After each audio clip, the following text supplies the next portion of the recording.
ओम ज्ञानतिमिरान्धस्य ज्ञानाञ्जनशलाकया सत्सरोन्मिलितं येन तस्मै श्रीगुरुवे नमः। नमो विष्णुपादाय कृष्णप्रेष्ठाय भूतले श्रीमते भक्तिवेदान्त स्वामीति नामिने। नमस्ते सारस्वती देवे गौरवाणी प्रचारिणे निर्विशेष शून्यवादी पाश्चात्य देशतारिणे।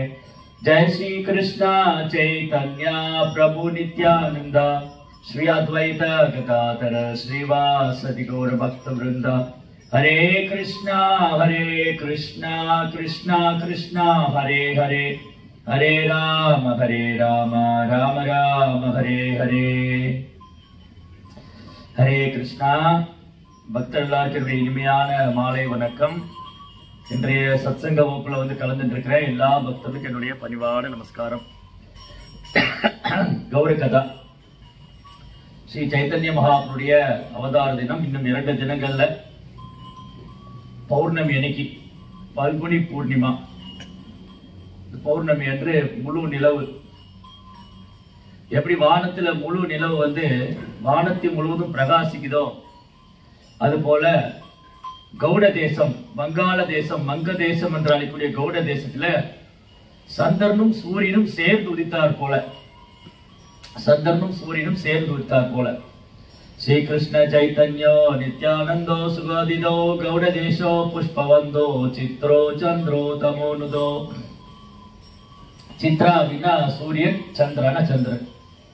சூரியனும் சந்திரனும் சேர்ந்து உதித்தார் எப்படி இருக்குமோ அது போல கௌட தேசத்துல மேற்கு வங்காளத்துல கங்கை கரையில ஸ்ரீ சைத்தன்ய மகாபிரபு அவதாரம் செய்தார். அவருடைய அவதார தினங்களை அந்த பெரும் மகோத்சவம் பண்டிகை நம்ம கொண்டாட இருக்கிறோம். அதுக்கு முன்னாடி 14ஆம் தேதி கௌர பூர்ணிமா பண்டிகை வருது. அதுக்கு முன்னாடி நம்ம அந்த பண்டிகை கொண்டாடுவதற்கு நம்ம தயார் செய்து கொள்றது. இந்த கௌர பூர்ணிமா பண்டிகை ஏன் இவ்வளவு முக்கியம்? சைத்தன்ய மகாபிரபு அவதாரம், சைத்தன்ய மகாபிரபுடைய லீலைகள், இது ஏன் ஒருத்தர் கேட்கணும்? சைத்தன்ய மகாபிரபு யாரு? ஒருவேளை நம்ம இஸ்கான் பக்தரோடு தொடர்பு கொள்ளவில்லை, ஸ்ரீல பிரபுபார் இயக்கத்தில் நாம் சேரவில்லை, ஸ்ரீல பிரபுபார் புத்தகத்தை நாம் படிக்கவில்லை என்று சொன்னால் நமக்கு சைத்தன்ய மகாபிரபு யாருன்னு தெரியாது.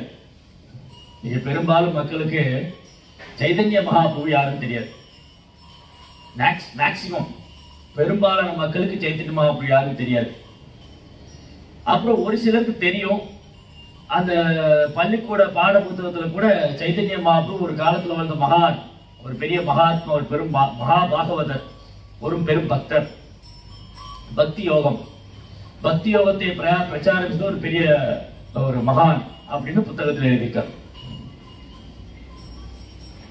இப்படி ஒரு சிலருக்கு சைத்தன்ய மகாபிரபு பக்தி யோகத்தை பிரச்சாரம் செய்தார் அப்படின்னு மட்டும்தான் தெரியும். ஒரு சிலருக்கு சைத்தன்ய மகாபிரபு யாருன்னே தெரியாது. இந்த மாதிரி ஒரு காலகட்டத்தில் இந்த திரு அவதாரம், சைத்தன்ய மகாபிரபு அவதாரத்தை தெரிந்து கொள்வதால் நமக்கு என்ன பிரயோஜனம்? சைத்தன்ய மகாபிரபு யாரு, ஏன் அவரை பத்தி நம்ம தெரிஞ்சுக்கணும்? அவர் பகவானுடைய அவதாரமா? அவர் பகவான் அவதாரம் என்றால் அவதாரத்துக்கான நோக்கம் என்ன? எதன் அடிப்படையில் நம்ம சைத்தன்ய மகாபிரபுவை பகவான் கிருஷ்ணனுடைய அவதாரமாக ஏற்றுக்கொள்கிறோம்? இந்த மாதிரி பல கேள்விகள், சைத்தன்ய மகாபிரபு அவதாரத்தை பற்றிய பல கேள்விகள் அந்த பண்டிகையை கொண்டாடுவதற்கு நம்ம தயார் செய்து கொள்வது, நம்மை புனிதப்படுத்திக் கொள்வது. எவனுக்களும் ஒருத்தர் பகவான் லீலைகளை பற்றி கேட்கிறாங்களோ, பாடுறாங்களோ, ஜபிக்கிறாங்களோ, அவ்வளவுக்குள்ள ஹிருதய தூய்மையாகும். ஸ்ரீமத் பாகவதத்துல சொல்லியிருக்கு ரொம்ப அழகான ஸ்லோகம். சுன்மத ஸ்வகத கிருஷ்ணா புண்ணிய ஸ்ரவண கீர்த்தனா ஹதயந்தஸ்தோதி அபத்ராணி பிதரோதி சுகது சதா. யார் ஒருத்தர் தொடர்ந்து கிருஷ்ணாவுடைய கதைகளை கேட்டுட்டே இருக்காங்களோ, புண்ணிய ஸ்ரவண கீர்த்தனா ரொம்ப ரொம்ப மங்களம் தரக்கூடியது, உலகத்துக்கே மங்களம் தரக்கூடியது. அது இதயத்தில் இருக்கிற அழுக்குகள் எல்லாம் போக்கிடும், பரிசுத்தமாயிடும். சைத்தன்ய மகாபிரபு தூய்மையானவர். சைதன்ய மகாபிரபுடைய சரித்திரத்தை யார் கேட்கிறாங்களோ அது அமிர்தம், சைதன்ய சரித்திரா அமிர்தம். அந்த அமிர்தத்தை பருகிறவங்க தூய்மை அடைவாங்க. எப்படி பால் குடிக்கிறதுனால, இப்ப நமக்கெல்லாம் அமிர்தம் பால் தான். பால் சாப்பிடும்போது எப்படி நமக்கு ஒரு ஒரு புத்துணர்ச்சி கிடைக்குதோ, பால் மூலமா எப்படி நமக்கு சக்தி கிடைக்குதோ, அது மாதிரி சைதன்யமிருதம் சைதன்யமா அப்படி லீலைகளை பற்றி கேட்பதால் பக்தியில உற்சாகம், பக்தியில ஒரு உத்வேகம், பக்தினா என்னது அப்படிங்கிறத நம்ம உணர்வுபூர்வமா தெரிஞ்சுக்கலாம். இங்க ரெண்டு விஷயம் முக்கியமா நீங்க நம்ம பார்க்க வேண்டியது, ஒன்று சில பிரபுபாதர், இன்னொன்று ஸ்ரீ சைத்தன்ய மகாபிரபு. பிரபுபாதர் இந்த பூமியில வராம இருந்திருந்தா பெரும்பாலான மக்களுக்கு சைத்தன்ய மகாபிரபு யாருன்னு தெரியாம போயிடும். இன்னைக்கு உலக நாடு முழுவதும், அமெரிக்கா, ஐரோப்பியா, ரஷ்யா, ஜெர்மன் எல்லா நாடுகளிலும் சைதன்ய மகாபிரபுவை பகவானுடைய அவதாரமாக ஏற்றுக்கொண்டு சைதன்ய மகாபிரபு வழிபடுறாங்கன்னா அதுக்கு மிக முக்கியமான காரணம் தெய்வத்தோட ஆசா பக்தி வேதாந்த சுவாமி ஸ்ரீல பிரபுபாத். பிரபுபாதர் சைதன்ய மகாபிரபு போதனைகளை பிரச்சாரம் செய்யறதுக்காக இந்த பூமியில வந்தார். பிரபுபாதர் எதுக்காக அவதாரம் செய்தார் தோன்றினார்னா சைதன்ய மகாபிரபு போதனைகளை பிரச்சாரம் செய்திருக்கார். கௌரவாணி பிரச்சாரினே, நம்ம சில பிரபுபாடைய மந்திரத்தை உச்சரிக்கும் போது நமாவோம் விஷ்ணு பாதாய கிருஷ்ண பிரேஷ்டாய முதலே ஸ்ரீமதே பக்தி வேதாந்த சுவாமி. பிரபுபாதர் பக்தியும் வேதத்தினுடைய நோக்கமான கிருஷ்ணர், வேதங்களால் அறியப்பட வேண்டியவர், வேதங்களின் நோக்கம் கிருஷ்ணா. அந்த கிருஷ்ணராவே எந்த மாற்றம் இல்லாம பகவானை உள்ளபடியா நமக்கு கொடுத்தவர் சில பிரபுபாதர். அதான் பக்தி, பகவான் மேல எப்படி அன்பு செய்வது, பகவான் எப்படி அன்பு பரிமாற்றம் செய்யறது, அந்த பக்தினா என்ன, அப்புறம் வேதத்துடைய இறுதி நோக்கம் என்ன, வேதத்தின் இறுதி நோக்கம் கிருஷ்ணா. இது நமக்கு நேரடியா வழங்கினதுனால ரொம்ப எளிமையா எல்லா மக்களும் புரிந்து கொள்ளக்கூடிய வகையில மிக எளிமையா எடுத்துரைத்ததுனால ஒரு பக்தி வேதாந்த சுவாமி. பக்தியும் வேதத்தின் இறுதி நோக்கத்தையும் கற்றுக் கொடுத்தவர். நமஸ்தே நமோ விஷ்ணு பாதாய கிருஷ்ண பிரேஷ்டாய முதலே ஸ்ரீமதே பக்தி வேதாந்த சுவாமி இது நாமம். நமஸ்தே சாரஸ்வதி தேவி, அதாவது பக்தி சித்தாந்த சாரஸ்வதி தாக்குடைய சீடர் சாரஸ்வதி தேவி. கௌரவாணி, சைத்தன்மாவுடைய கட்டளைகள், சைத்தன்மாவுடைய போதனை. கௌரவாணி பிரச்சாரினே, சைதன்யமாவுடைய கட்டளையும் சைதன்யமாவுடைய போதனையிலே பிரச்சாரம் செய்ய வந்தார். எங்கெல்லாம் பிரச்சாரம் பண்ணாரு? பாশ্চাত্য தேசத்தாரினே, கடல் கடந்து போய் 7 கண்டங்களில் சுற்றி 100க்கும் மேற்பட்ட கோயில்கள், 1000க்கும் மேற்பட்ட அவருடைய சீடர்கள், ஆயிரக்கணக்கான சீடர்கள், 100க்கும் மேற்பட்ட புத்தகங்கள், 100க்கும் மேற்பட்ட கோயில்கள், இதெல்லாம் நிறுவனார்னா அதுக்கு மிக முக்கியம். இதெல்லாம் எப்படி நடந்ததுன்னா பிரபுபாதர் இந்த பூமியில தோன்றியதுனாலதான். அதனால நம்ம பிரபுபாதருக்கு ரொம்ப கடன்பட்டிருக்கோம். இன்னைக்கு ஒரு காலத்துல சைதன்ய மகாபிரபு அவதாரத்தை வங்காளத்துல மட்டும் அதிகமா கொண்டாடிட்டு இருந்தாங்க. மகாபிரபு தோன்றிய வங்காளத்துல கொண்டாடிட்டு இருந்தாங்க. அந்த சைதன்ய மகாபிரபு அவதாரத்தை உலகத்துக்கே காமிச்சு கொடுத்த ஆச்சாரியர் சில பிரபுபாதர். இன்னைக்கு உலகம் முழுவதும் எல்லா நாடுகள்லயும் எல்லா கோயில்கள்லயும் சைதன்ய மகாபிரபு இந்த அவதாரத்தை ரொம்ப சிறப்பா கொண்டாடிட்டு இருக்காங்க. கௌரவ பூர்ணிமா பண்டிகை. சரி, இது ஒண்ணு. பிரபுபாவுடைய வருகையினாலதான் நமக்கு சைதன்ய மகாபிரபு யாரும் தெரிய வரும். அதனால நம்ம பிரபுபாவுக்கு ரொம்ப கடன்பட்டிருக்கோம். ரெண்டாவது, சைதன்ய மகாபிரபு யார்? நீங்கெல்லாம் நேற்று ஆதிலீலை வகுப்பு கேட்டிருப்பீங்க. அதுல சில கதைகளும் உங்களுக்கு சொல்லி கொடுத்துருப்பாங்க. இன்னைக்கு நம்ம ஆதிலீலையில, அதாவது சைத்தன்ய சரித்த அமிர்தம், சைத்தன்யருடைய சரித்திரம் அமிர்தம், அப்படி ஒரு நெக்டர். அது ரொம்ப பக்தியில பெரும் பரவசத்தை தரக்கூடியது, ஆனந்தம் தரக்கூடியது. சைதன்ய மகாபிரபுனாலே வெறுமனே ஆனந்தம் தரக்கூடியவர் தான், வெறுமனே சந்தோஷத்தை கொடுக்கறதுக்காக வந்திருக்காரு. அதாவது நம்ம ஆச்சாரியர் ஒருத்தர் பாடுறார், நம்ம முந்தைய ஆச்சாரியர், நம்ம சம்பிரதாயத்தில் இருந்த முந்தைய ஆச்சாரியர் லோச்சன் தாஸ் தாக்கூர். லோச்சன் தாஸ் தாக்கூர் என்ன அழகா பாடுறாருன்னா, பரம கருணா பகுதுய் ஜனா நிதாய் கௌரச்சந்திரா. இந்த நித்யானந்தர் பலராமர், நித்யானந்தரும் கிருஷ்ண சைத்தன்யர் கௌரசுந்தர், இந்த 2 பேருமே ரொம்ப ரொம்ப கருணை வாய்ந்தவங்க. இவங்களை விட கருணை வாய்ந்தவங்க பார்க்கவே முடியாது. இது கூட நீங்க ஜெகமத கதையெல்லாம் கேட்டிருப்பீங்க. இவரை விட கருணை வாய்ந்தவங்க யாரும் இருக்க முடியும்? வேறுமனே சந்தோஷம் கொடுக்கறதுக்காக வந்திருக்காரு, வேறுமனே சந்தோஷம். அப்போ சைத்தன்ய மகாபிரபு பகவான் கிருஷ்ணர் தான், சாக்ஷாத் பகவான் கிருஷ்ணர். அதுல எந்த மாற்று கருத்தும் கிடையாது. சைத்தன்ய மகாபிரபு சாக்ஷாத் கிருஷ்ணனுடைய அவதாரம். அதாவது கலியுகத்துல நிறைய போலி அவதாரங்கள் இருக்காங்க. நான் கடவுளுடைய அவதாரம் சொல்லக்கூடிய போலி அவதாரங்கள். பட் அவதாரம் என்று சொல்ல வரும்போது நாம் எதை கொண்டு ஊர்ஜிதப்படுத்துகிறோம்? இப்ப உதாரணத்துக்கு சைதன்ய மகாபிரபு அவதாரம், சைதன்ய மகாபிரபு முழு முதல் கடவுள், அவர் பகவான் கிருஷ்ணர் தான் சைதன்யர் அவதாரம் பண்ணியிருக்காரு அப்படிங்கிறதுக்கான எவிடன்ஸ், சான்றுகள். சும்மா ஏதோ நம்ம கற்பனை பண்ணியோ இல்ல ஒரு மன உணர்ச்சி வசப்பட்டோ, இல்ல மன எழுச்சினாலேயோ, இல்ல மன உணர்ச்சி வசப்பட்டோ, இல்ல கற்பனை பண்ணியோ, ஏதோ ஒரு கூட்டுத்தனமா நம்ம சைதன்ய மகாபிரபுவை முழுமுதற் கடவுளா ஏற்றுக்கொள்ள. சைதன்ய மகாபிரபு ஏன் முழுமுதற் கடவுள்? அதற்கான காரணம் என்ன? எதை வைத்து, எதன் அடிப்படையில நாம் சைதன்ய மகாபிரபுவை பகவான் கிருஷ்ணனுடைய அவதாரம் என்று உறுதி செய்கிறோம்? எந்த ஒரு அவதாரம் என்றாலும் அது கிருஷ்ணனுடைய அவதாரம் தானா அப்படின்னு பரீட்சை செய்யும். அது பரீட்சை பண்றதுக்கு ஒரு 4-5 விஷயங்கள் இருக்கு. இந்த 4-5 விஷயங்களை எடுத்துக்கிட்டோம்னா, இந்த 4-5 விஷயங்களை வச்சு பரீட்சை பண்ணா இது கடவுளுடைய அவதாரமா இல்லையான்னு கண்டுபிடிச்சிடலாம்.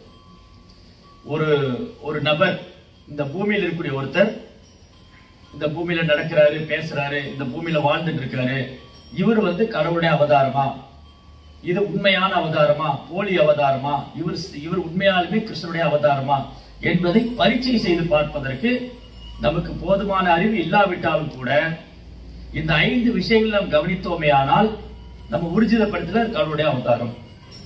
சரி, என்னன்னா இது? ஒன்று, அவர் கிருஷ்ணனுடைய அவதாரம் தான் அப்படின்னு சாஸ்திரம் சொல்லியிருக்கு. பாகவதம், சைத்தன்ய சரிதாமிர்தம், சைத்தன்ய பாகவதம், இந்த மாதிரி அங்கீகரிக்கப்பட்ட அதிகாரப்பூர்வமான சாஸ்திரம், வேத மந்திரங்கள், வேதங்கள், விஷ்ணு சகஸ்ரநாமம். இப்போ ஏன் நம்ம சைத்தன்ய மகாபிரபுவை பகவான் கிருஷ்ணனுடைய அவதாரமா ஏற்றுக்கொள்றோம்னா, விஷ்ணு சகஸ்ரநாமத்துல சொல்லியிருக்கு, சுவர்ணவர்ணகேமாங்கோ வராங்க சந்தனாங்கதி. இவர் கலியுகத்துல பகவான் கிருஷ்ணர் அவதாரம் பண்ணுவாரு. அப்ப அவர் கருப்பு நிறத்துல இருக்க மாட்டாரு, மஞ்சள் நிறத்துல இருப்பாரு, உடம்பெல்லாம் சந்தனம் பூசி இருப்பாரு. அவர் சன்னியாச உடை எடுத்துக்கொண்டு கிருஷ்ண பக்தியை நாமத்தை பிரச்சாரம் செய்வார் அப்படின்னு விஷ்ணு சகஸ்ரநாமத்துல இருக்கு. அப்ப இது ஒரு அதிகாரப்பூர்வமான தகவல். விஷ்ணுவோடைய 1000 நாமத்துல ஒன்று இவர் கௌரங்கர் சன்னியாசம் எடுத்துட்டு, சைதன்யர் சன்னியாச திருநாமம். சைதன்யருக்கு நிறைய நாமம் உண்டு. நிமாய் பண்டிட், கௌரங்கா, கௌரசுந்தர், கௌரஹரி, சைதன்யர், மகாபிரபு, இந்த மாதிரி அவருக்கு பல்வேறு சிறப்பு திருநாமங்கள் உண்டு. விஸ்வம்பர், இந்த எல்லாருமே அவருடைய லீலைகள், அவருடைய குணாதிசயங்களை வைத்துக் கொண்டு. சரி, அப்போ சைதன்ய மகாபிரபு சாட்சாத் பகவான் கிருஷ்ணனுடைய அவதாரம் விஷ்ணு சகஸ்ரநாமத்துல சொல்லியிருக்கு. அப்புறம் பாகவத புராணத்துல சொல்லியிருக்கு, கிருஷ்ணவர்ணம் துஷா கிருஷ்ணம் சாங்க உபாங்க அஸ்தரம் யஜ்ஞம் சங்கீர்த்தன பிராய் யஜயதிகே சுமேதசக. கிருஷ்ணர் தான் கருப்பு கிடையாது. சைதன்யர் யாரு? கிருஷ்ணர் தான கருப்பு இல்ல, தங்கத்தை காய்ச்சி உருக்கிய ஊத்திய பொன்னிறத்துல இருப்பார். ஒரு பொன்னிறத்துல, மோல்டன் கோல்டன் கலர். இப்படி பாகவதத்துல, அதுக்கப்புறம் சைத்தன்ய சரிதாமிர்தத்துல, சைத்தன்ய பாகவதத்துல, இந்த மாதிரி அங்கீகரிக்கப்பட்ட அதிகாரப்பூர்வமான சாஸ்திரங்கள். அப்போ ஒருத்தரை நாம கிருஷ்ணனுடைய அவதாரம் ஏற்றுக்கொள்றோம் அப்படின்னா, ஒரு நபரை நாம் கிருஷ்ணனுடைய அவதாரம் என்று ஏற்றுக்கொள்வோம் என்றால் முதலில் சாஸ்திரம் பரிந்துரைக்கின்றதா? சாஸ்திரத்துல சொல்லியிருக்கா? வேதங்கள்ல, புராணங்கள்ல, இதிகாசங்கள், உபனிஷத்துக்கள்ல இந்த நபர் கிருஷ்ணனுடைய அவதாரம் சொல்லியிருக்கா? அது ஒன்று. இது சொல்லி இருந்தா ஏற்றுக்கலாம். சாஸ்திர பிரமாணம், தஸ்மா சாஸ்திரம் பிரமாணந்தே காரியா காரிய விவஸ்திதோ. பகவான் என்ன சொல்றாரு? சாஸ்திரமே பிரமாணங்கிறார். சாஸ்திரத்தில் இல்லாத வழிபாடு சமுதாயத்துல தொந்தரவு தான். இன்னைக்கு தமிழ்நாட்டுல நிறைய வழிபாடு சாஸ்திரத்திலே இல்லாத வழிபாடு. நீங்க பாத்தீங்கன்னா இந்த சைனால ஒரு பொம்மை வைக்கும், தொந்தி வயிறு மொட்டை தலை. அந்த பொம்மையை இன்னைக்கு தமிழ்நாட்டுல எல்லா வீடுகள்லயும் எல்லா கடைகள்லயும் பூஜை மண்டபத்துல பார்க்கலாம். அது ஏன் வச்சிருக்கிறாங்க, எதுக்கு வழிபடுறாங்க அவங்களுக்கு தெரியாது, அதை வாங்கி கொடுத்தவங்களுக்கு தெரியாது, ஒண்ணுமே தெரியாது. அறியாமல் வழிபட்டு கொண்டிருக்கிறார்கள். சோ இந்த மாதிரி வழிபாடு அல்ல சைதன்யரை வழிபடுவது. சோ சைதன்யரை வழிபடக்கூடியது சாஸ்திரங்கள் பரிந்துரைக்கின்றது. அப்ப ஒன்று சாஸ்திரம் சொல்லுது.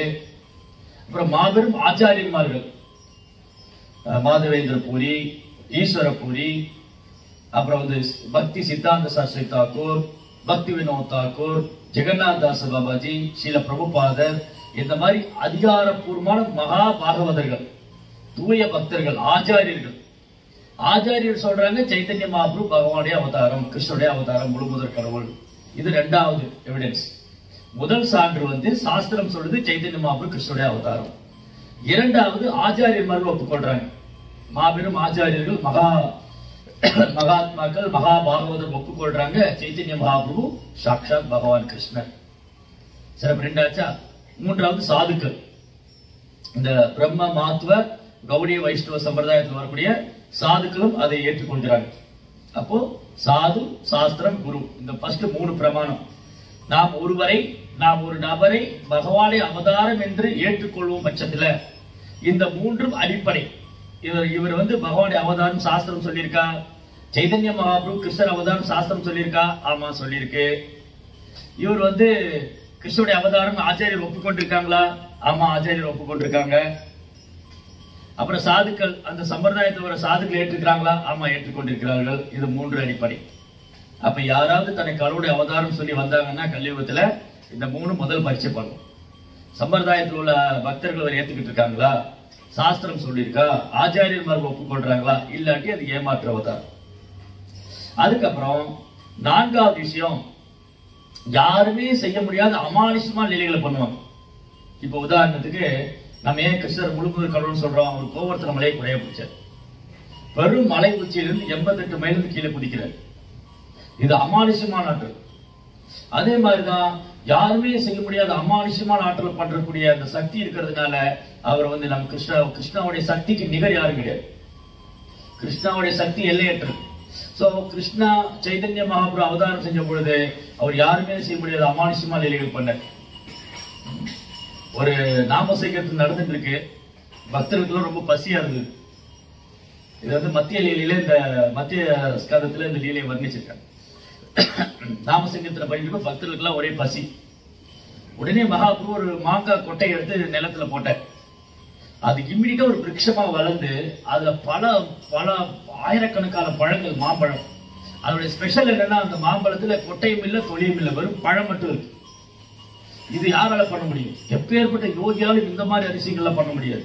கொட்டையும் இல்லாத தொழியும் இல்லாத பழம், அது ஃபுல்லா பெரிய பெரிய பழம், மாம்பழம்.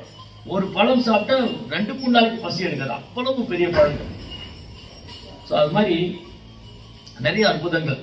ஒரு நாள் ஸ்ரீவாஸ் டாக்டரா வீட்டுல நாம சங்கீர்த்தம் நடக்கும்போது சைதன்ய மகாபிரபு எப்பவுமே தன்னை பகவானை பக்தனா தான் காமிச்சுக்குவார், தன்னை கடவுளா காமிச்சிக்க மாட்டார். ஏன்னா அவர் பகவானே பக்தனை அவதாரம் பண்ணிட்டார். கிருஷ்ணர் 4 யுகத்துல 3 யுகத்துல நேரடி அவதாரம் பண்றாரு. கலியுகத்துல அவர் தன்னை மறைத்துக் கொண்டார். பகவான் கலியுகத்துல நேரடியா அவதாரம் பண்ணல. மற்ற யுகங்கள்ல அவர் வர்றார். ராமர், கிருஷ்ணர், வாமனர், நரசிம்மர், இந்த மாதிரிலாம் அவதாரம் பண்றாரு. கலியுகத்துல அவர் நேரடியா அவதாரம் பண்ணாம பகவானே பக்தனா வந்துட்டார். ஆமா, அதுக்கான காரணங்களையும் பார்ப்போம். பகவானே பக்தனா வந்தார். அதனால பகவானே பக்தனுடைய கதாபாத்திரம், பகவானே பக்தனுடைய கதாபாத்திரத்தை ஏத்துக்கிறதுனால அவர் பக்தனாவே வாழ்ந்து காமிக்கிறார். அவர் பக்தனாவே வாழ்ந்து காமிச்சாரு. ஆனா ஒரு நாள் மட்டும், நான் ஒரு சாதாரண ஜீவாத்மா இல்ல, நான் ஒரு சாதாரண மனிதன் அல்ல, நான் சாட்சாத் அந்த பரம புருஷோத்தனான பகவான் கிருஷ்ணர் தான், நான் உங்களுடைய பரம புருஷனான பகவான் கிருஷ்ணர் தான் அப்படின்னு சொல்லி தன்னுடைய சகாக்கள், சைதன்ய மகாபிரபு தன் சகாக்களுக்கெல்லாம் தன்னுடைய உண்மையான பல்வேறு லீலைகளை காமிக்கிறார். பல்வேறு அவதாரங்கள். ஒரு பக்தரும் பகவான் கிட்ட எந்த அளவுக்கு அன்பு பரிமாற்றம் செய்வாங்களோ, அவருக்கு முராரி குப்தர்கிற பக்தருக்கு ராமச்சந்திர பிரபுவாக, குலவச்ச ஸ்ரீதராங்கிற பக்தருக்கு கிருஷ்ணராக, இந்த மாதிரி ஒரு பக்தருக்கும் தன்னுடைய பல்வேறு லீலைகளை அவதாரங்களை காமிக்கிறார். இது எப்படி ஒரு சாதாரண மனிதனால பண்ண முடியும்? ஒரு சாதாரண மனிதனால பல்வேறு அவதாரங்களை காமிக்க முடியாது. அதுக்கப்புறம் இந்த லீலைகள்லாம் அவருடைய இருக்கிறது நிரூபிக்கிறாரு. சோ 4வது ரீசன் யாருமே செய்ய முடியாத அமானுஷ்யமான ஆற்றல் புரியக்கூடியவர் தான் பகவான்.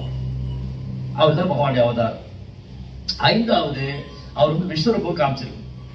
எப்படி அர்ஜுனனுக்கு மகாபாரத போர்க்களத்துல, குருக்ஷேத்திர போர்க்களத்துல விஸ்வரூபத்தை காமிச்சார். 1000 தலைங்க, 1000 கரங்கள். அந்த தலையில இருந்து அப்படியே அந்த விஸ்வரூபத்துக்கு 1000 தலைங்க. அந்த 1000 தலைகள் இருந்து ஒரு வாயிலிருந்து 1000 வாயிலிருந்து நெருப்பு பறக்குது. அந்த விஸ்வரூபம் பயங்கர ஆபரணங்களால் அலங்கரிக்கப்பட்டிருக்கு. அந்த திசை, அந்த ஆபரணங்களுடைய அந்த வெளிச்சம் எல்லா திசையும் பரவி இருக்கு. இந்த மாதிரி விஸ்வரூபத்தை அர்ஜுனன் பார்த்தார். இதே போல விஸ்வரூப தரிசனத்தை சைதன்ய மகாபிரபு பார்க்கணும்னு ஆசைப்பட்டார் நித்யானந்த பிரபு. நித்யானந்த பிரபு பலராமர் வேறானவர் அல்ல. சோ நித்யானந்த பிரபு சைதன்ய மகாபிரபு கேட்க விஸ்வரூப தரிசனம் காமிங்க. சைதன்ய மகாபிரபு ஒரு விஸ்வரூப தரிசனம் காமிக்கிறார். அவர் ஒரு சாதாரண மனிதனாக இருந்தா எப்படி அவரால் விஸ்வரூப தரிசனம் காமிக்க முடியும்? அத்வைத பிரபு, நித்யானந்த பிரபு இந்த 2 பேருக்கும் சைதன்ய மகாபிரபு நான் கிருஷ்ணர்ல இருந்து வேறானவர் அல்லங்கிறத விஸ்வரூப தரிசனம் காமிக்கிறேன். அப்ப யாராவது கலியுகத்துல நான் வந்து கடவுளுடைய அவதாரம் சொல்லி வந்தா, ஓ நீங்க கடவுளுடைய அவதாரமா, வாங்க வாங்க, அன்னைக்கு வந்து கிருஷ்ணா வந்து குருக்ஷேத்திர போருக்கு வந்து விஸ்வரூப தரிசனம் கொடுத்தாரு, நீங்க கொஞ்சம் தரிசனம் கொடுக்கல, நான் பார்த்துட்டு போறேன், அது அவங்களால முடியாது. அப்ப அதுல இருந்து தெரிஞ்சுக்கலாம் அவங்க ஏமாற்றுக்காருங்க. அதுக்கப்புறம் 6வது ரீசன் வந்து அவருடைய கரங்களையும் கால்களையும் பல சின்னங்கள் இருக்கு. சங்கம், சக்கரம், கதை, தாமரை, தேர், கொடி, அங்குசம், இந்த மாதிரி பல அடையாளங்கள். இப்ப நம்முடைய கையெல்லாம் பாருங்க ஒரே கோடு கோடா தான் இருக்கு. யாராவது கடவுளுடைய அவதாரம் சொல்லிட்டு வந்து கையை பாருங்க, கை ஒரு கோடு கோடா இருக்கு. ஆனா பகவானுடைய கரங்களையும் தாமரை பாதங்களையும் பகவானுடைய தாமரை கரத்திலையும் தாமரை பாதங்களையும் எண்ணற்ற சின்னங்கள் அடையாளம் பிரிக்கப்பட்டது. அப்போ இதுவும் உறுதிப்படுத்தியது சைதன்ய மகாபிரபு சாதாரண குழந்தை அல்ல. ஒரு முறை சைதன்ய மகாபிரபு ஜெகநாத் மிஸ்ராங்கிற ஒரு பக்தருக்கு குழந்தையா வந்தார். ரொம்ப அழகான ஒரு லீலை. ஜெகநாத் மிஸ்ரர் இவரு இப்போ நம்ம வந்து சைதன்ய மகாபிரபு லீலையை பற்றி பேசுறோம். நம்ம சைதன்ய மகாபிரபு லீலையை பற்றி பேசும்போது இவங்க எல்லாரும் யாரு, ஜெகநாத் மிஸ்ரர் யாரு, சச்சி மாதா யாரு, நீலாம்பர சக்கரவர்த்தி, இது மாதிரி நிறைய பக்தருடைய பேரு. இவங்க எல்லாம் யாரு, சைதன்ய மகாபிரபு யாரு, நித்யானந்தர் யாரு, இவங்களை பற்றிய தகவல் வந்து நம்முடைய பூர்வ ஆச்சாரியர்கள் ஒருவரான, நம்முடைய முந்தைய ஆச்சாரியர்கள் ஒருவரான கவிகர்ண பூர்ணா ஒரு புத்தகம் எழுதியிருக்காரு, கௌர கனோதன தேச தீபிகா. கௌர கனோதன தேச தீபிகா. இந்த புத்தகத்துல சைதன்ய மகாபிரபு யாரு, அவருடைய சகாக்கள் யாரு, அவங்கள எப்படி இந்த பூமியில தோன்றுனாங்க, அவங்களுடைய பெயர் பட்டியல் என்ன, இதெல்லாம் ஒரு பெரிய லிஸ்ட் இருக்கு. சோ திரும்பி அதான் சாஸ்திர பிரமாணம், ஆச்சாரிய பிரமாணம், சாதுக்கள் பிரமாணம். சோ இங்க சைதன்ய மகாபிரபு யாரு, அவருடைய சகாக்கள் யாருங்கிறத கௌர கனோதன தேசிக தீபிகா சாஸ்திரம் உறுதிப்படுத்துது. அவருடைய ஆச்சாரியர் கவிகர்ண பூர்ணா உறுதிப்படுத்துறாரு, பல்வேறு சாதுகளும் ஏற்றுக்கொள்றாங்க. அதனால இங்க சைதன்ய மகாபிரபு சாட்சாத் பகவான் கிருஷ்ணன், நித்யானந்தர் சாட்சாத் பலராமர், ஸ்ரீகிருஷ்ண சைத்தன்யா, ராதா கிருஷ்ணன் அகேன்யா. ராதா கிருஷ்ணா 2 பேர், ராதா கிருஷ்ணா 2 பேர் ஒன்னான சைத்தன்ய மகாபிரபு. சரி, அது இன்னும் கொஞ்சம் டீட்டெயில், அது ரொம்ப தத்துவார்த்தமா இருக்கும், இன்னும் கொஞ்சம் மெதுவா பார்ப்போம். சோ பிரஜேந்திர நந்தன கோயில் சச்சி சோதா கோயிலே செய், பலராம் கோயில நிதாய். பிரஜேந்திர நந்தன், பிரஜேந்திரனா பிரஜா அப்படின்னா விருந்தாவனம், விருந்தாவனத்து நந்தகுமாரன் பிரஜேந்திர நந்தன், நந்தகோபரின் புதல்வன், விருந்தாவனத்து நந்தன் பிரஜேந்திர நந்தன் போய் சச்சி சூதா கோயில, சச்சி மாதோடைய குழந்தையாக விருந்தாவன கிருஷ்ணா, யசோதா கிருஷ்ணா இங்க மேற்கு வங்காளத்துல 500 வருஷத்துக்கு முன்னாடி சச்சி மாதோடைய குழந்தையா வந்திருக்காரு. பலராம் கோயில நித்தாய், பலராம நித்யானந்தரா வந்திருக்காரு அப்படின்னு சாஸ்திரங்கள். சைத்தன்ய சரிதாமிர்தம், சைத்தன்ய பாகவதம், கௌர கனோதன தேச தீபிகா, இந்த மாதிரி கிரந்தங்கள்ல உறுதிப்படுத்திருக்கு சைத்தன்ய மகாபிரபு ஸ்வயம் பகவான். அப்போ இந்த பெங்கால் வந்து வங்காளத்துல, அப்ப வங்காளத்துக்கு கௌட தேசம் பேர். இப்ப குறிப்பா தமிழ்நாட்டு வந்து திராவிட தேசம் சொல்றாங்க, திராவிட பூமி, அது மாதிரி கௌட தேசம். சோ அப்பெல்லாம் வந்து ஒரு ப்ராவிடன்ஸ்க்கு ஒரு பேரு, அங்க தேசா, அங்கா, கலிங்கா, மகதா, சேத்தி, இந்த மாதிரிலாம். அப்போ கௌட தேசம், பெங்கால் வந்து கௌட தேசம். அந்த கௌட மண்டலத்துல கங்கை நதி ஓடுது. கங்கை நதிக்கரையில ரொம்ப அழகான ஒரு 9 தீவுகள் இருக்கு. நவதீப் ரொம்ப அழகான இடம். கங்கை கரையில 9 தீவுகள். அந்தர்தீப், சுரந்ததீப், கௌதம்தீப், மதுரதீப், கோலாதீப், ருத்ரதீப், ஜானதீப், மதுரதீப், ருத்ரதீப். தீப் அப்படின்னா தீவு, 9 தீவுகள். இந்த 9 தீவுகளும் நவதீபத்துல ரொம்ப நவன 9 தீப்னா தீவு, நவ தீப் அப்படின்னா 9 தீப்னா தீவு, நவதீப் 9 தீவுகள். இந்த 9 தீவுகளும் எதனோடு சம்பந்தப்பட்டிருக்குன்னா பக்தியினோடு சம்பந்தப்பட்டிருக்கு. 9 தீவுகள், நவதீப்ல 9 தீவுகள் இருக்கு. இந்த 9 தீவுகளும் பக்தியோடு சம்பந்தப்பட்டிருக்கு.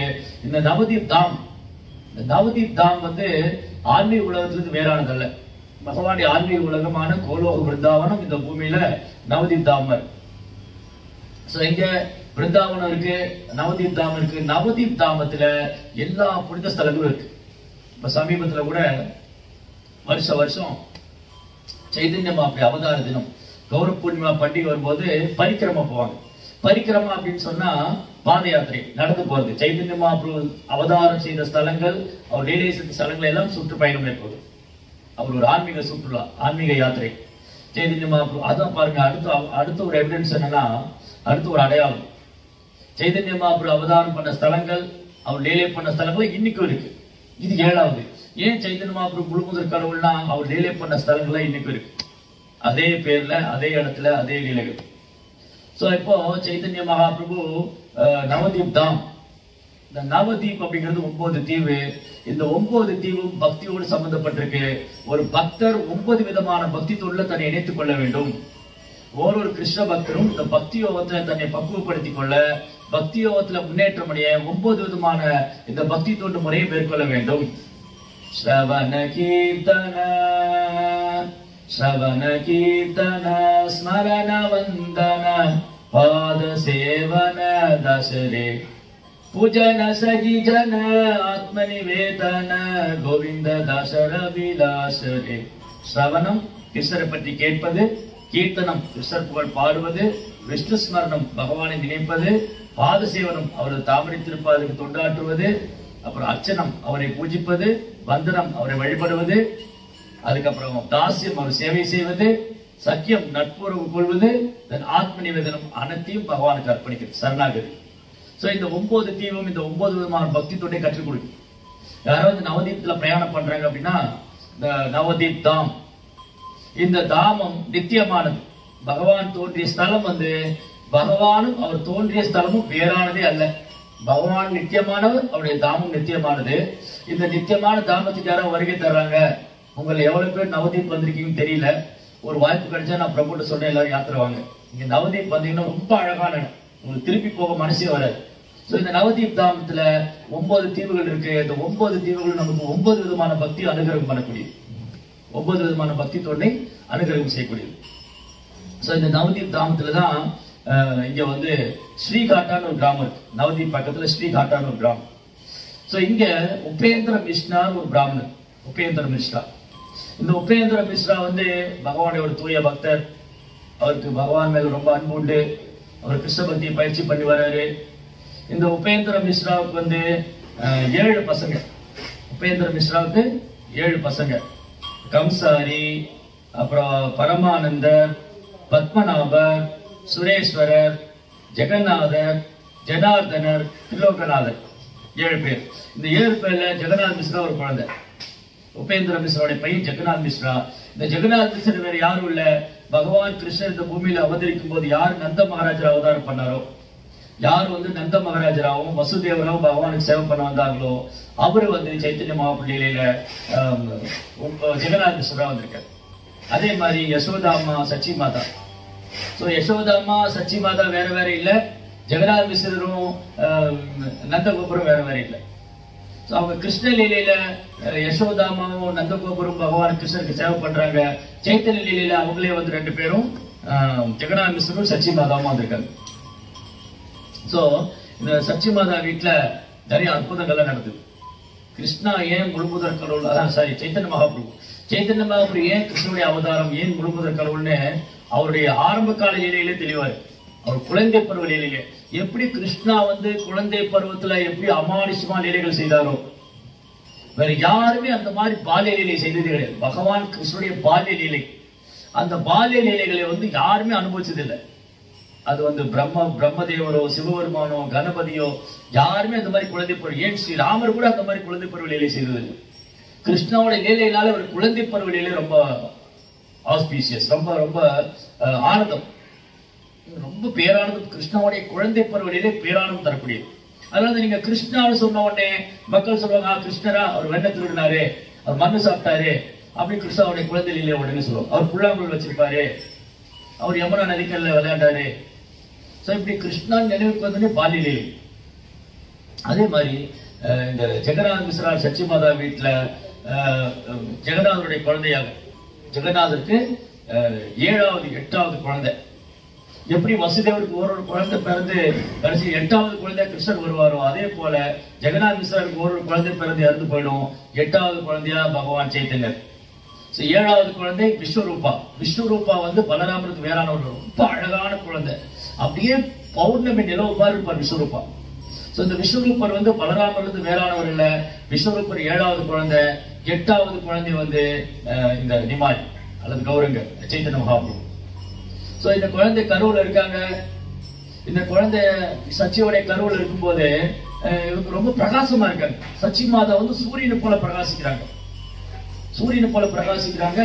எங்க பார்த்தாலும் நட்சத்திரங்களா மங்களமா இருக்கு. எங்க நதி கங்கா வந்து நதி கரை புரண்டு ஓடுது. கங்கா வந்து ரொம்ப ஆக்ரோஷமா கரை புரண்டு நதி கரை புரண்டு ஓடுது. நட்சத்திரங்களா மங்களமா இருக்கு. சச்சி மாதா வந்து இந்த குழந்தையுடைய கருவை தாங்கிட்டு இருக்கிறதுனால அவங்க சூரியனை போல பிரகாசிக்கிறார். ஜெகநாத மிஸ்ரர் ஒரு பிராமணர், அவர் யாசகம் பெற்று வாழக்கூடியவர், பிக்ஷை எடுத்து வாழக்கூடியவர். ஜெகநாதர் எங்க போல ஒரு அன்போடு வரவேற்கிறாங்க. ஜெகநாத மிஸ்ரர் அன்போடு வரவேற்று அவருக்கு வேணுங்கிற பொருட்கள், தானியங்கள், பரிசு பொருட்கள் எல்லாம் கொடுக்குறாங்க. ஜெகநாதருக்கு ஒரே ஆச்சரியமா இருக்கு. ஜெகநாத மிஸ்ரர் வந்து சச்சி மாதா சொல்றாங்க, ஓ சச்சி, என்னன்னே தெரியல. முன்னாடி நான் பிக்ஷை எடுக்க போனா ஏதோ கொஞ்சம் தான் கிடைக்கும், சில பேர் கிடைக்கும், சில பேர் கிடைக்காது, சில பேர் என்ன வரவேற்பாங்க, சில பேர் வரவேற்க மாட்டாங்க. ஆனா இப்ப சமீப காலத்துல பார்த்தா என் மேல எல்லாம் ரொம்ப அன்பு செய்யறாங்க, என்ன ரொம்ப வரவேற்கிறாங்க, என்கிட்ட நிறைய பரிசு பொருள் கொடுக்குறாங்க, என் மேல ரொம்ப பிரியமா இருக்காங்க. சச்சி மாதா சொல்றாங்க, எனக்கும் நிறைய அற்புதமெல்லாம் நடக்குது இந்த வீட்டுல. யாரெல்லாம் இந்த வீட்டுக்குள்ள வராங்க போறாங்க, எனக்கு யாருமே புரிய மாட்டேங்குது. இவங்கள நான் நவதீப்ல பார்த்ததே இல்லை. சில 4 கையோட வராரு, சில வந்து 4 தலையோட வராரு, சில 5 தலையோட வர்றாங்க. எதுவும் தேவலோகத்தில் உள்ள தேவர்களா இங்க வராங்க.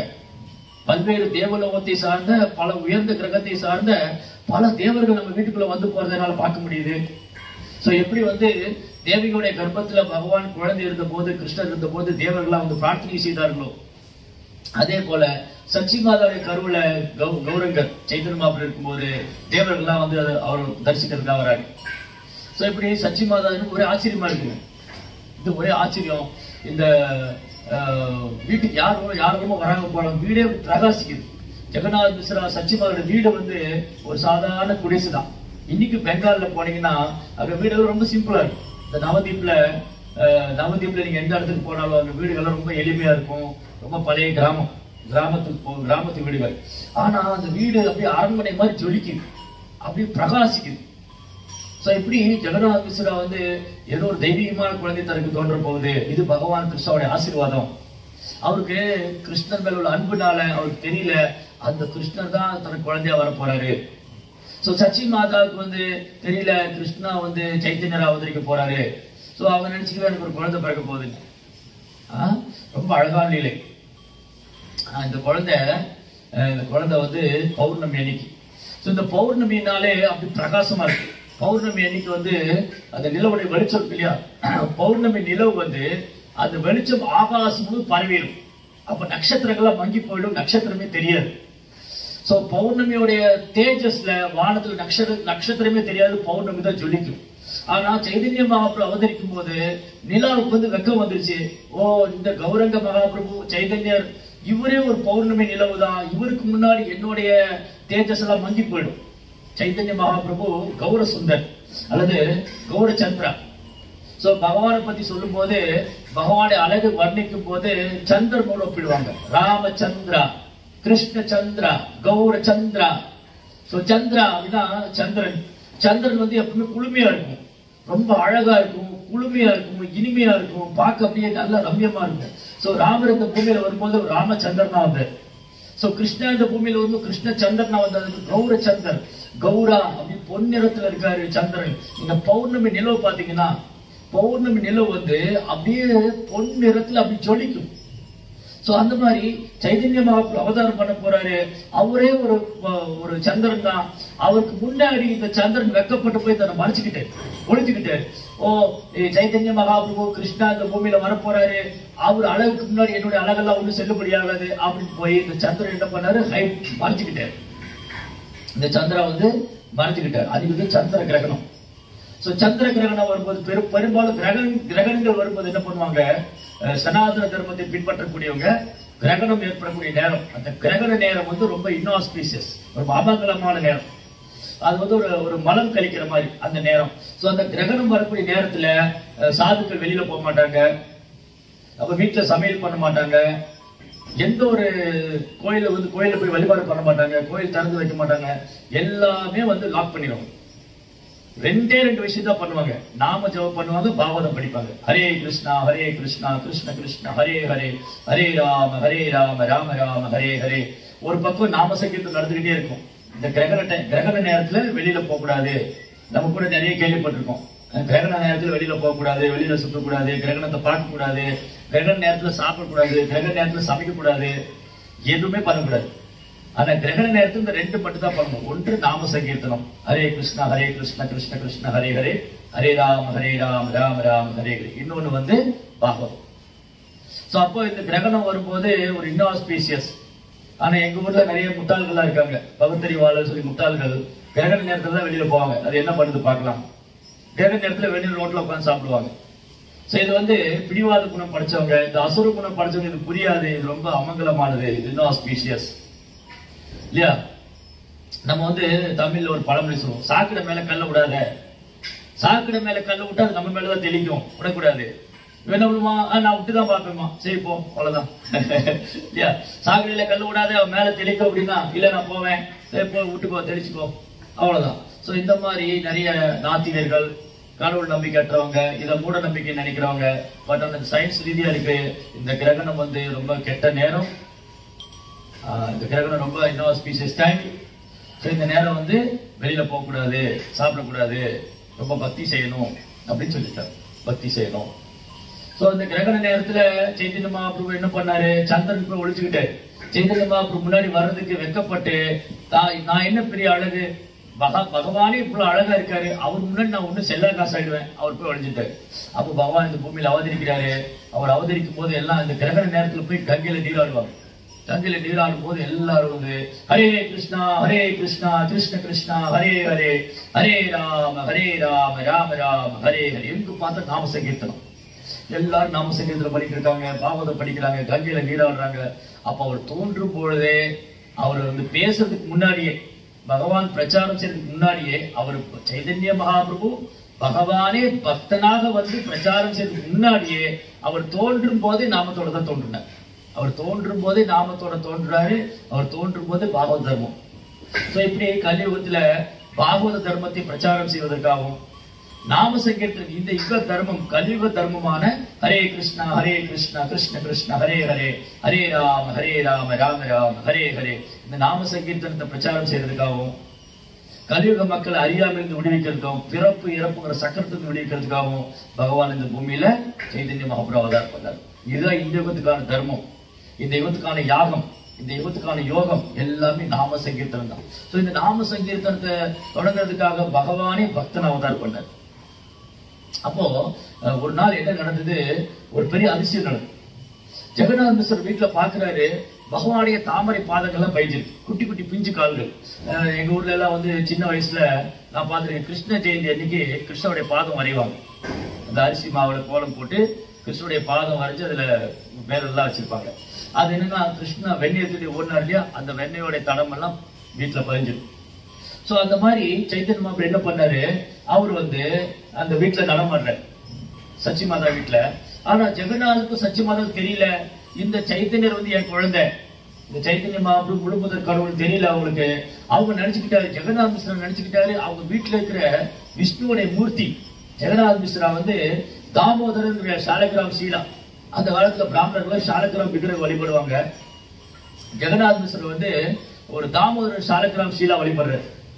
அவர் என்ன நினைச்சுக்கிட்டாரு, அந்த தாமோதர சீல இருந்து கிருஷ்ணரா எழுந்து வந்து நடக்கிறாரு, நான் இன்னும் ரொம்ப பாக்கியம் பண்ணிருக்கணும். அவர் சச்சி மாதா சொல்ற, சச்சி மாதா, ஓ சச்சி தேவி, நம்ம என்ன பாக்கியம் பண்ணிருக்கோம், அந்த தாமோதர விக்கிரகம் நம்ம வீட்டுல நடமாடுறாரு, பாரு பாதச்சுவடெல்லாம் இருக்கு. அந்த பகவானுடைய தாமரை பாதத்துல சங்கம், சக்கரம், கதை, தாமரை எல்லாம் இருக்கு பாரு. சோ நம்ம ரொம்ப பாக்கியம் பண்ணிருக்கோம். எனக்கு தெரியுது, இதுதான் கடைசி பிறவி போல இருக்கு, நான் இந்த உலகத்துல பிறக்க போறது இல்ல. ஏன்னா நம்ம வீட்டுல பகவான் நடமாடிட்டு இருக்காரு, அந்த கிருஷ்ணர் வந்து என் வீட்டுல நடமாடிட்டு இருக்காரு. ஆனா ஜெகநாத மிஸ்ராவுக்கு தெரியாது, அந்த கிருஷ்ணர் தான் அவங்க வீட்டுல சைத்தன்ய மகாபிரபு இருக்காரு. அவர் என்ன நினைச்சுக்கிட்டாரு, சைத்தன்ய மகாபிரபுடைய குழந்தை, தன்னுடைய வாசல்ய பாவம், தன் பெற்றோர் பாவத்தினால ஜெகநாத மிஸ்ரா வந்து இந்த குழந்தை யாரும் கண்டுபிடிக்க முடியல. சோ சைத்தன்ய மகாபிரபு தன்னை மறைச்சிடுறாரு. எப்படி யசோதாமாவட்டி நந்தகோபட்டி கிருஷ்ணா வந்து தன் ஒரு சாதாரண குழந்தை மாதிரி செஞ்சாரு, அதே போல ஜெகநாத மிஸ்ரா சச்சி மாதா வீட்டுல அவர் ஒரு சாதாரண குழந்தை போல இருக்கு. அப்புறம் சச்சி மாதா சொல்றாங்க, ஆமாம் எனக்கு எதுவும் தெய்வீகமான சத்தம் எல்லாம் கேக்குது இந்த வீட்டுல, யாரோ கொலுசு போட்டு நடந்து போற மாதிரி இருக்கு, யாரோ புல்லாங்குழல் வாசிக்கிற மாதிரி இருக்கு, இதுக்கு எதோ தெய்வீகமான சத்தம் எல்லாம் கேக்குது அப்படின்னு அவங்க 2 பேரும் பேசிக்கிறாங்க. இது இந்த குழந்தை ஒரு சாதாரண குழந்தை இல்ல.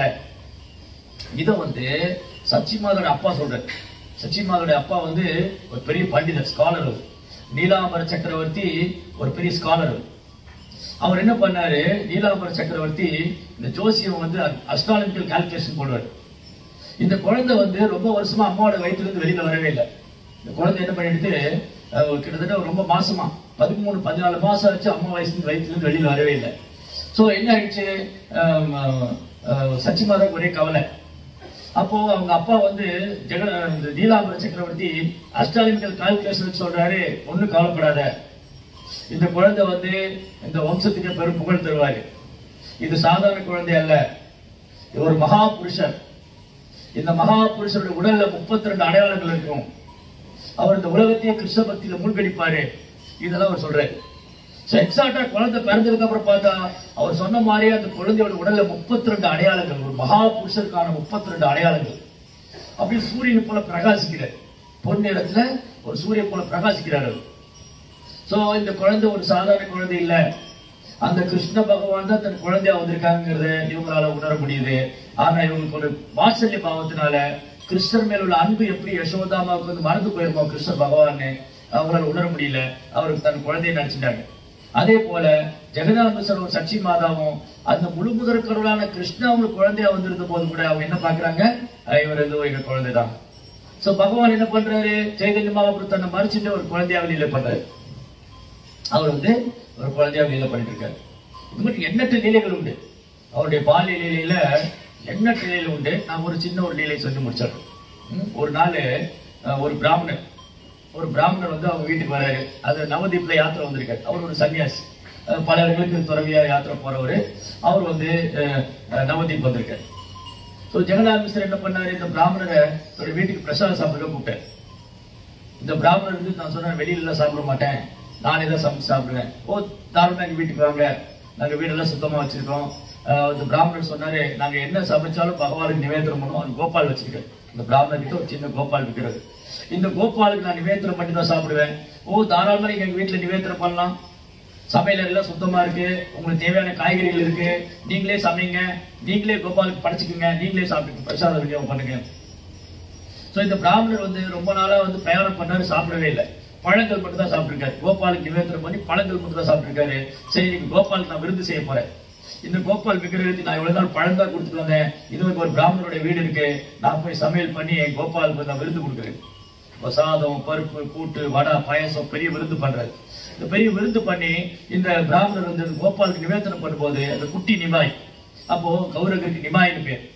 நிமாய்னா இந்த வேப்ப மரத்துக்கு அடியில, நீங்க அந்த இடம் இன்னும் இருக்கு. நீங்க நவதீப்ல வந்தீங்கன்னா மாயப்பூர்ல சைத்தன்ய மகாபிரபு அவதாரம் பண்ண ஸ்தலம் இருக்கும், ஒரு பெரிய வேப்ப மரம். சோ இந்த நிமாய், குட்டி நிமாய். நிமாய்னா வேப்ப மரம், வேப்ப மரத்து அடியில தோன்றினார். நிமாய் ஓடி அந்த பிரசாதம் சாப்பிடுவார். இந்த பிராமணர் போச்சு போச்சு, என்னுடைய நிவேதனத்தை இந்த பையன் வீணாக்கிட்டான். ஜெகநாத மிஸ்ரா ஓடி குழந்தைய பிடிச்சு கண்டிக்கிறார். குச்சி எடுத்து, டேய் நிமாய், இப்படி பண்ணலாமா நீ? அவர் எவ்வளவு சிரத்தையோட சமையல் பண்ணி பகவானுக்கு நிவேதனம் பண்ணிட்டு இருக்காரு, அதை போய் நீ வீணாக்கிட்டிய. உடனே இந்த பிராமணர் சொல்றாரு, விடுங்க, அவர் குழந்தை, அவர் 5 வயசு குழந்தை, அந்த குழந்தைக்கு என்ன தெரியும், விட்டுருங்க. இன்னைக்கு நான் சாப்பிடக்கூடாதுன்னு இருக்கு, இன்னைக்கு நான் தானியம் சாப்பிடக்கூடாதுன்னு இருக்கு, விட்டுடுங்க. உடனே ஜெகநாதர் பிரார்த்தனை பண்றாரு, இல்ல நீங்க எங்க வீட்டுல சாப்பிடாம இருக்க கூடாது, நீங்க எங்க வீட்டுக்கு விருந்தாளியா வந்திருக்கீங்க, நீங்க எப்படி எங்க வீட்டுல சாப்பிடாம இருக்கலாம், தயவுசெய்து இன்னொருக்கா சமையல் பண்ணுங்க. இந்த பையன் என்ன பண்றது, இந்த பையனை நாங்க பாத்துக்கிறோம். யசோதாமா சொன்னாங்க, நான் மடியில போட்டு தூங்க வச்சிடுறேன், இந்த பையனை நான் மடியில போட்டு தூங்க வச்சிடுறேன், இவன் உங்களை தொந்தரவு பண்ண மாட்டான், நீங்க சமையல் பண்ணுங்க. என்ன பண்றாரு, அப்பயே மணி 9 ஆயிடுச்சு, 9 மணி ஆயிடுச்சு, ராத்திரி 9 ஆயிடுச்சு. திருப்பி குக் பண்றாரு. திரும்பி சமையல் பண்ணி அவர் நிவேதனம் பண்ண போகும்போது இந்த ஜெகநாத மிஸ்ரா, சச்சி மாதாவை என்ன பண்ணுவாங்க, இந்த குழந்தைய மடியில போட்டு அவங்க தூக்கிட்டாங்க. அவங்க தூக்கிடுறாங்க. இந்த குழந்தை ஓடி என்ன பண்ணுவாரு, அந்த பிரசாதம் எடுத்துடுவாரு. எடுத்து சாப்பிட்ட உடனே போச்சு போச்சு, இந்த பையன் என்னுடைய நிவேதனத்தை வீணாக்கிட்டான். இந்த கண்ணு முடிச்சு பார்த்து ஜெகநாத சச்சி மாதா ஓடி வராங்க. இந்த குழந்தை திரும்பி போயிட்டு சாப்பிட்டான். உடனே ஜெகநாத் ஒரு பெரம்படுத்தி நிமாய் அடிக்க போறாரு. இந்த பிராமணர் சொல்ல, இருக்க அந்த குழந்தைக்கு என்ன தெரியும், அவன் ஒண்ணு செய்யாதீங்க. நான் தான் சொன்னேன் இல்லையா, இது பகவான் ஏற்பாடு. இன்னைக்கு நான் சாப்பிடக்கூடாது, இன்னைக்கு நான் விரதம் இருக்கணும்னு இருக்கு. நான் பேச பழங்கள் மட்டும் சாப்பிட்டுக்கிறேன், என்ன விட்டுருங்க, என்ன விட்டுருங்க. நீங்க நான் பழங்கள் மட்டும் சாப்பிட்டுக்கிறேன், நான் சமைக்க மாட்டேன். ஏற்கனவே 2 தடவை சமைச்சாச்சு, ஏற்கனவே 2 தடவை சமைச்சிட்டேன், இனி நான் சமைக்க மாட்டேன். அப்ப என்ன பண்றாரு, இந்த சச்சிமாவோட மூத்த பையன் விஸ்வம்பர், சாரி விஸ்வரூபா, விஸ்வரூபா வராரு. விஸ்வரூபரை பார்த்த உடனே இந்த பிராமணருக்கு அப்படி ஒரு ஆச்சரியம். அந்த குழந்தை முகம் வந்து அப்படி சூரியனை மாதிரி பிரகாசிக்குது, அப்படி ஒரு தேஜஸ், அப்படி ஒரு அழகு. இந்த பிராமணர் பார்க்க, யார் இந்த பையன்? ஜெகநாதன் இதுதான் என்னோட மூத்த பையன், இந்த விஸ்வரூபா தான் என் மூத்த பையன். ஓ, இப்படி ஒரு பையன் உங்களுக்கு இருக்கானா? என்ன ஒரு அமைதி, என்ன அடக்கம், என்ன ஒரு தேஜஸ், எப்படி இருக்காரு இந்த பையன்? இவர் வந்து நமஸ்காரம் பண்ணார். விஸ்வரூபா வந்து அந்த பிராமணருக்கு நமஸ்காரம் பண்ணிட்டு, ஓ பிராமணரே, நீங்க எங்க வீட்டுக்கு வந்து நாங்க செஞ்ச பாக்கியம். நீங்க எங்க வீட்டுல வந்து பசியோடு இருந்தா அது எங்களுக்கு வந்து அபராதம். எங்களுக்கு நாங்க நரகத்துக்கு தான் போவோம். விருந்தினருக்கு உணவு கொடுக்காம நாங்க நரகத்துக்கு போவோம். தயவு செய்து நீங்க எங்களுக்காக வேண்டி நீங்க பிரசாதம் சாப்பிடுங்க. அதனால சிரமம் பார்க்காம இன்னொரு தடவை சமைச்சு கோபாலுக்கு நிவேதனம் பண்ணுங்க, நீங்க சாப்பிடுங்க. சோ விஸ்வரூபா வந்து அவ்வளவு அழகா, ரொம்ப அழகா பேசினாரு. இந்த பிராமணரால் மறுக்க முடியல. ஏற்கனவே மணி 10 ஆயிடுச்சு. இந்த பிராமணரால் மறுக்க முடியல. திரும்பி சமைக்கிறாரு. அப்ப கேட்க, இந்த பையன் வந்து என்ன பண்றது? நான் பக்கத்து ரூம்ல வச்சு பூட்டிடுறோம். இந்த பையனை வந்து நாங்க பக்கத்து ரூம்ல வச்சு பூட்டிடுறோம், கவலைப்படாதீங்க, வரமாட்டாங்க. சரி, என்ன பண்ணாங்க, நிமாயை தூங்க வச்சு பக்கத்து ரூம்ல வச்சு பூட்டிட்டு வெளியில உட்காந்துருக்காரு. இந்த பிராமணர் வழக்கம் போல சமைச்சாரு. சாதம், பருப்பு, கூட்டு, பாயசம் எல்லாம் பண்ணி வடையெல்லாம் பண்ணிட்டு கோபாலுக்கு நிவேதனம் பண்றாரு. எல்லாரும் தூங்கிட்டாங்க. இந்த நிவேதனம் பண்ணக்கூடிய நேரத்துல கோபால் விக்கிரகத்துக்கு நிவேதனம் பண்ணக்கூடிய நேரத்துல நிமாயை வெளியிட்டு அது அறையிலிருந்து வெளியில விட்டாரு. எல்லாருக்கும் ஆச்சரியம். ஏன்னா யாரும் எல்லாம் தூங்கிட்டாங்க. இந்த நிமாய் அறையிலிருந்து வெளியில வந்துட்டாரு. அந்த பிரசாத் எடுத்து வாயில போடுறாரு. இந்த பிராமணர், இந்த பையன், சத்தம் போடாது, ஏன் கத்துற நீ? இந்த நிமாய் பேசுறாரு. இப்ப நிமாய் வந்து அந்த பிராமணர்கிட்ட பேசுறாரு, நீதான் என்ன கூப்பிட்டு நிவேதனம் பண்ற, நான் சாப்பிட்டா ஏன் நீ கத்துற? நான் எங்க உன்ன கூப்பிட்டேன்? இந்த பிராமணன் சொல்ற, நான் உன்ன கூப்பிடல, நான் கோபால கூப்பிட்டேன். நான் என் கோபாலுக்கு நிவேதனம் பண்றேன், நான் கிருஷ்ணாவில கூப்பிட்டேன், நான் உன்னை கூப்பிடலையே. நீ நல்லா பாரு, நான் யாரும் தெரியாது. நீ நல்லா பாரு, நான் யாருன்னு உனக்கு தெரியல. ஓ பிராமணா, நீ நல்லா கவனிச்சு பாரு, நான் யாருன்னு உனக்கு தெரியல. இந்த பிராமணன் பாக்குறாரு, பகவான் கிருஷ்ணர் வந்து அவருக்கு தரிசனம் கொடுக்கிறார். நானும் கிருஷ்ணர் வேற இல்ல, கிருஷ்ணாவும் நானும் வேற இல்லைன்னு சொல்லி சைதன்ய மகாபிரபு இந்த பிராமணன் தரிசனம் கொடுத்தாரு. பிராமணர் கல் வந்து அப்படி அருவி மாறி கண்ணீர், அப்படி சாஷ்டாங்க நமஸ்காரம் பண்ணாரு. கண்ணீராலேயே பகவானை தாமரை பார்த்து அபிஷேகம் பண்ணிட்டாரு. இந்த பிராமணர் அழக, ஓ பகவானே, இது என்ன லீலை இது? நீங்க என்ன ஒரு சாதாரண குழந்தை மாதிரி நடிச்சிட்டு இருக்கீங்க? நீங்க ஏன் வந்து இப்படி இருக்கீங்க? நீங்க ஏன் இங்க ஒரு சாதாரண குழந்தையா இருக்கணும்? நான் உடனே எல்லாத்தையும் சொல்ல போறேன். இங்க வந்து பகவான் கிருஷ்ணர் நவதீபத்துல சைத்தன்ய மகாபிரபு அவதாரம் பண்ணியிருக்காரு, கௌரங்கர் அவதாரம் பண்ணியிருக்காரு. இந்த அவதாரம் ரொம்ப அரிதானது. உடனே பகவான் சொல்றாரு, ஏ பிராமணா, நில்லு, அவசரப்படாத. இந்த அவதாரம் ரொம்ப ரகசியமானது, நீ யார்ட்டையும் சொல்லக்கூடாது. நான் வந்து இந்த கலியுகத்துல நானே பக்தனா வந்து கிருஷ்ண பக்தியை பிரச்சாரம் பண்ண போறேன். நானே கிருஷ்ண பக்தி எல்லாரும் வீடியோ பண்ண போறேன். அதனால இந்த அவதாரம் மறைந்திருக்கிறேன். இந்த அவதாரத்துல இந்த அவதாரம் நான் மறைமுகமா எடுத்துட்டு இருக்கேன், நீ யார்ட்டையும் சொல்லக்கூடாது. அதே மாதிரி சொன்னேன், உன்னை நான் தொலைச்சிடுவேன். நீ வந்து நவதீபத்தில் இருக்கிற வரைக்கும் என்ன தரிசனம் பண்ணலாம், என்னுடைய பிரசாதம் சாப்பிடலாம், என்னை கீர்த்தனம் பாடலாம். ஏன்னா நீ என்னுடைய நித்தியமான சேவகன். நீ எனக்கு நித்தியமான சேவகனா இருக்கலாம், உன்னை ஆசீர்வதிக்கிறேன். உனக்கு மட்டும் இந்த ரூபத்தை காமிச்சிருக்கேன், யார்ட்டையும் சொல்லிடாது. சோ இதுல இருந்து சைதன்ய சரிதாமிர்தம் மிக அழகா சொல்லுது, சைதன்ய மகாபிரபு கிருஷ்ணர் வேளாண் அல்ல, அவர் பரம புருஷோத்தமனால முழுவதற்கு கடவுள். வேறுமனே சந்தோஷம் கொடுக்கறதுக்காக தான் வந்திருக்கு. சைதன்ய மகாபிரபு அவதாரம் வேறுமனே சந்தோஷம். அதனால யாரெல்லாம் வந்து கௌரவ பூர்ணிமா பண்டிகை அன்னைக்கு சைதன்ய மகாபிரபு புகழ் பாடுறாங்களோ, சைதன்ய மகாபிரபு வழிபடுறாங்களோ, அவருடைய நாமத்தை உச்சரிக்கிறாங்களோ, அவங்க எல்லாருக்கும் ஆனந்தம், வேறுமனே ஆனந்தம். எல்லா கஷ்டம் துக்கம் எல்லாம் சூரியனுக்கு கண்ட பனி மாதிரி, சூரியனுக்கு கண்ட பனி எவ்வாறு விலகிவிடுமோ நம்முடைய துன்பங்கள் பிரச்சனைகள் அனைத்தும் விலகிடும். வேறுமனே சைதன்ய மகாபுடைய தாமரை திருப்பாத்து நினைக்கிறதுனால. அதனால நம்ம எல்லாரும் அன்பான வேண்டுகோள் என்னன்னா, நம்ம சைதன்ய மகாபுடைய தாமரை திருப்பாதங்களை பற்றி கொள்ள வேண்டும், அவரது நாமத்தை உச்சரிக்க வேண்டும். ஹரே கிருஷ்ணா கிருஷ்ண கிருஷ்ண ஹரே ஹரே, ஹரே ராம ராம ராம ஹரே ஹரே. சோ இப்படி நம்ம இந்த நாமத்தை உச்சரிக்கும் போது சைதன்யம் அப்படி கருணையினால நம்ம கிருஷ்ண பக்தியில மேலும் மேலும் முன்னேற்றம் அடைந்து பகவானை தாமரை திருப்பாத்தை அடையும். ஹரே கிருஷ்ணா.